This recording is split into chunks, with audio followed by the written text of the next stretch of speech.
For those who will be teaching English, that's the B.ed English tutors or the B.ed English student teacher trainees, you have a lot of compositions you are going to go through or you're going to teach. You just have to go through the one that you think you can deliver better during your macro teaching. Okay, we have the letter writing, letter to the press, article, debate, speech writing, report writing, narrative essay, expository essay. I'll be covering all these topics, so please do stay tuned. But then in today's lesson, we are going to look at letter writing.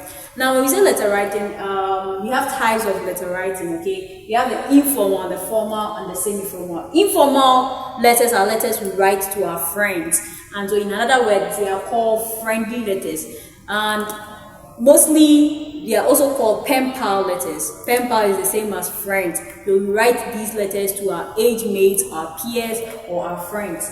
Now, the formal letters is official, okay? We write these letters to our head teachers, people that are higher above us. And the semi-formal letters are letters we write to our uncles, our aunties, our mothers, and all that. But then in today's lesson, we are looking at informal letters, so let us focus our attention on informal letters. Now, under the informal letter, we have features of an informal letter. We have the writer's address, we have date, salutation, introduction, body, conclusion, and subscription. Now, even before you move on to give example of addresses and all that, you should let the student know that we have types of addresses, okay? We have the block address and we have the slanted address. Notwithstanding, we also have the punctuated and unpunctuated address. So we have types of addresses: the block address and then the slanted address. We have punctuated and unpunctuated.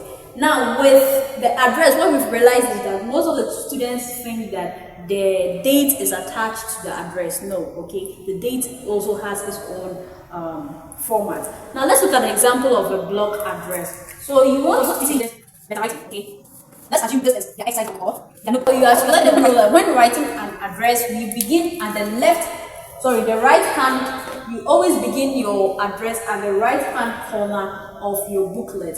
And also, when you're writing the address, you make sure that wherever you're going to begin with your address, you should make sure that it's going to contain, it will not exceed the line, because most often when the exam papers are given to the kids, you realize that do not write in this margin, but then a student will keep on writing in the margin. And if you read the booklet, the answer booklet, it says clarity of expression will be given to students, and also students will be awarded marks for neat presentation. And so you should let them know all these things. They shouldn't write in the margin, and so it should be in between. So if they realize that the name they are going to start with it's longer, they should move to the other side a bit. So let's say we are going for a block address. We are going for a block address. So Lottie's Academy, comma. This time we are going for a block address and a punctuated address, of course. So post punctuated, post office box 4. So let's say Kumasi, Ashanti region, full stop. You are done. Now, also let the student take note that when a person says write a letter to your friend in another country, please, this is very important. Write a letter to your friend in another country, and you write your address like this. The moment you get to your region, the next thing that should follow is Ghana, West Africa. Please take note that you only bring Ghana, West Africa when the question says write a letter to your friend in another country. If the question does not state otherwise, if it does not state write a letter to your friend in another country, you end here with your address. But then if that question comes, write a letter to your friend in another country, then please do all to bring in the Ghana, West Africa. Ghana, West Africa. This way we know that your letter is traveling out of the country, and so please take note. Now, this is an example of a block address. Everything should be in what? In line. Then we move on to the slanted address. Slanted means it has tilted a bit. Okay, so let's look at an example of a slanted address. With a slanted address, we are going to start off with post office. So this is an example of a slanted address. The moment you start off with the name of your address, then you move on to the, you have to leave a little paragraph and then move on to the next line.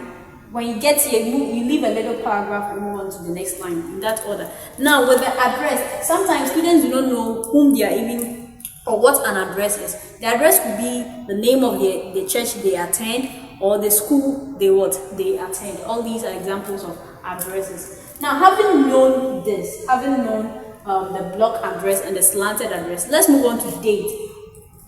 With a date, we also have types of dates, okay? And the one I really enjoy or I really admire is the month, the day, and the year, or the day, the month, and the year. Let's look at what I'm trying to insinuate.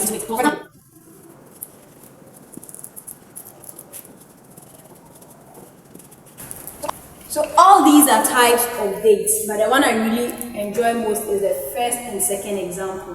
Okay, mostly students will start off with the month, and when they get to the day, they still attach th, st, and all that. It is an error. Please, when the month begins, it's only a number. So November 10, 2024, November 4, 2024, not November 10th, not November 5th, not November 6th, please. And the second one to the 10th, with the th, what we've realized is most of the students also like doing it this way. Okay, this is not accepted. It should always sit on the line. So 10th November, 1st, 3rd. It should always sit on the line and not be an exponential or to the power or something like that. Okay, so these are the accepted dates. We have types of dates. These are the accepted dates. So once you are done with your address, you can choose any format you admire or you like and attach it to your address. So here you come for one of the dates. Let's go for 10th November, 2024, full stop, and we are done. So we have our address and also the date as well. Now at this point we are done. We know what a writer's address is and the date. Writer simply means you, the one writing the letter. You are called the writer, and that's why we call it the writer's address. Now move on to the date. We are done with date, and the next thing is salutation. Salutation is a form of greeting, okay? That's why most often when you greet somebody and you don't add the name, the person will be like, who are you referring to? Who are you greeting? Whom are you referring to? Whom are you greeting? So let's say good morning. Good morning what? Good morning tree. Good morning what? So good morning sir, or good morning madam. So with the salutation, it's more like that. So hello. Hello who? If the student writes hello, who is he or she referring to? Who are you writing the letter to? So hello Amma, hello Kofi. And so we have examples. We have hello, hi, hey, what's up? So they can use any of these. So dear Kofi, hello Kofi, hi Kofi, Kofi has suffered. Hey Kofi, what's up Kofi, and all that. All these can be used for your introduction. Now remember that with a friendly letter, all forms are acceptable, being it slangs, colloquial words. It's a friendly letter, so contracted forms are also acceptable. What are contracted forms? Contracted forms are like if it's not, okay, you contract it and do it. Isn't, aren't, wouldn't, okay, mustn't. All these are contracted forms, and these forms are accepted in friendly letters. Also with the introduction, since you are writing a letter to your friend, introduction, you just exchange pleasantries. Let me use that, pleasantries, and ask of the state of the person as to whether the person is doing well, or probably the person has written to you already and you are replying to the person. And so the introduction has to do with that. With the body also entails, this is where you're going to explain the content of your letter. Okay, whatever question that has been issued to the student, that is where at this point the student is going to explain the content of the letter, and should not at any given point in time, he or she should not deviate from the question. Okay, so with the conclusion too, they have to summarize whatever they've said in the body.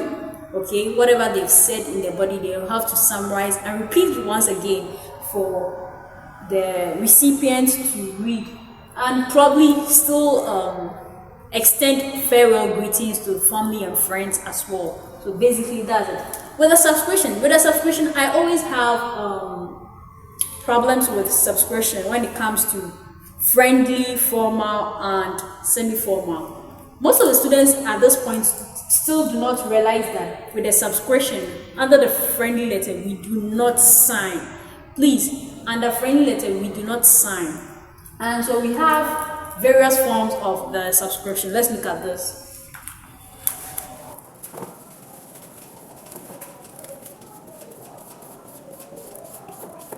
It's also written at the right-hand corner of the booklet. And so we have example, the one we always know, yours faithfully.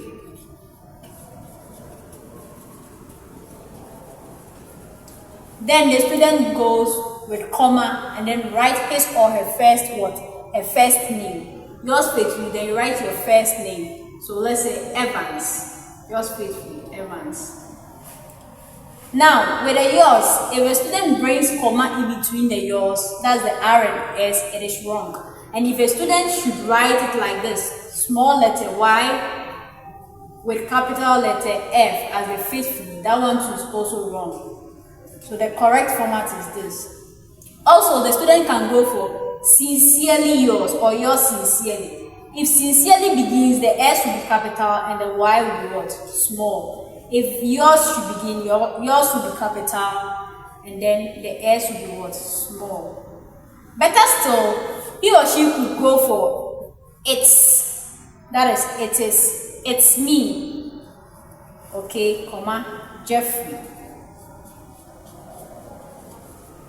Full stop. So these are some examples you can use for your subscription. Ever yours or yours ever. Ever yours or yours ever. So these are some examples you can utilize with regard to friendly letters, and that is it for today's lesson. I hope it was useful, and so please do to like us, follow us, and don't forget to subscribe to our YouTube channel. My name has always been Lottie, and thank you very much for watching this episode. Until next time I come your way, it is solely bye for now. Stay tuned.